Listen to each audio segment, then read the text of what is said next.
containment until core reload occurs. The station continues to focus on safety, highlighting opportunities for changing behaviors, and I was going to cite the article in the World Herald yesterday, which I think was a good overview of that effort for the government. Status of ongoing work, several items to report on there. We've been pretty busy over the past month.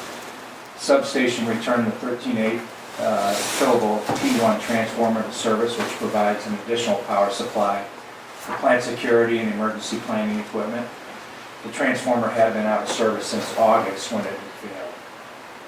The AC3 alpha component cooling water pump cable termination was replaced, and that was restored to operation. The Bravo and Charlie 480 volt electrical bus maintenance windows were completed. The Charlie bus maintenance was completed just at the end of last week.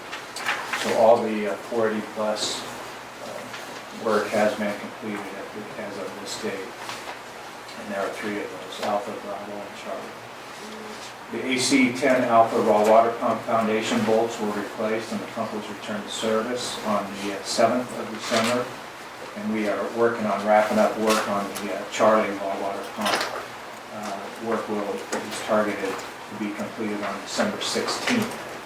And that'll be a significant milestone to have that completed.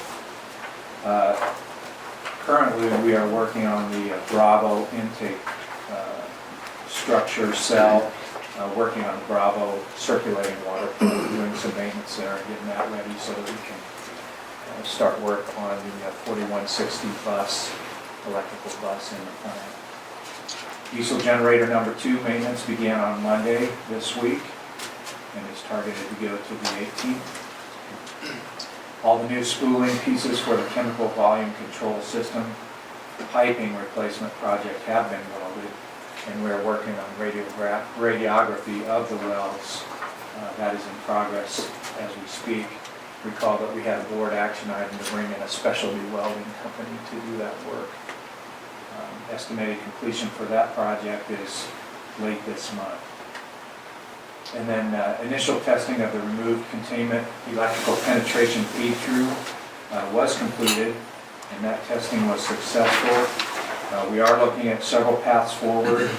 Currently, the path forward that we have elected or have been recommended to follow is to install the modified hardened penetrations.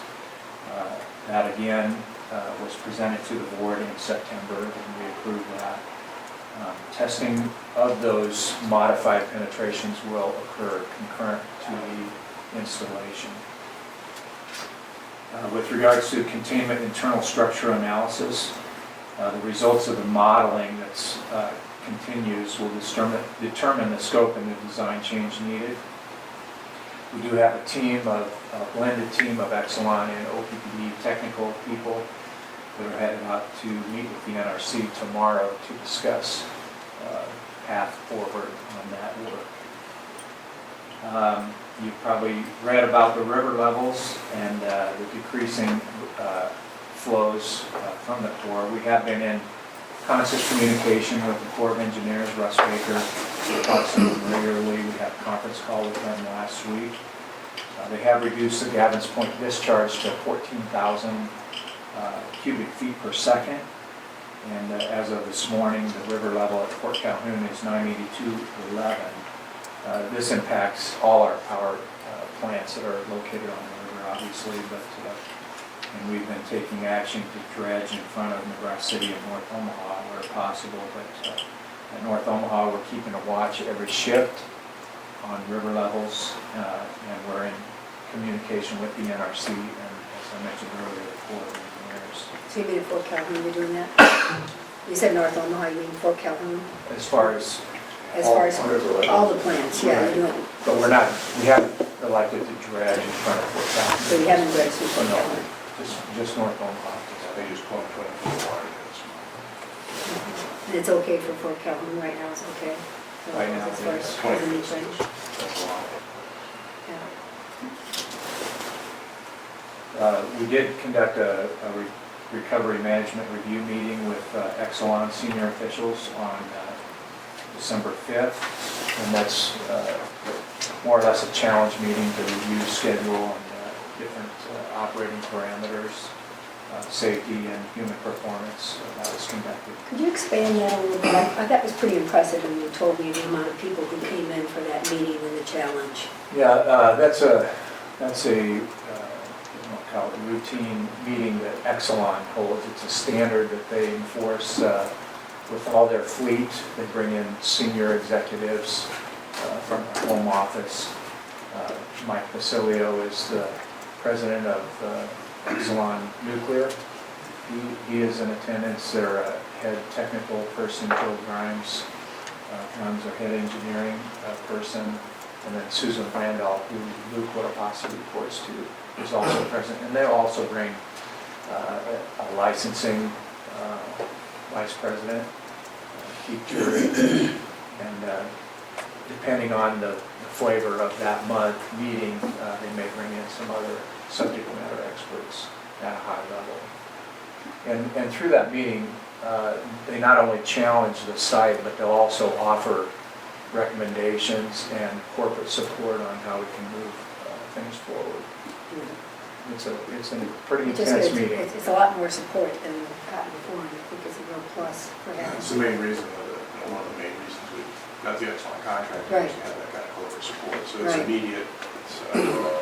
I'd say it's immediate, and the urgency that you need is well demonstrated. It's just if they get the support right Right. out of it. Yeah, We I think attend that's as one well. big plus that we're getting. And that's a blended meeting as well, so I'm there, and most of their times, Tim said in on it, so you get, we're fully involved, it's on meeting.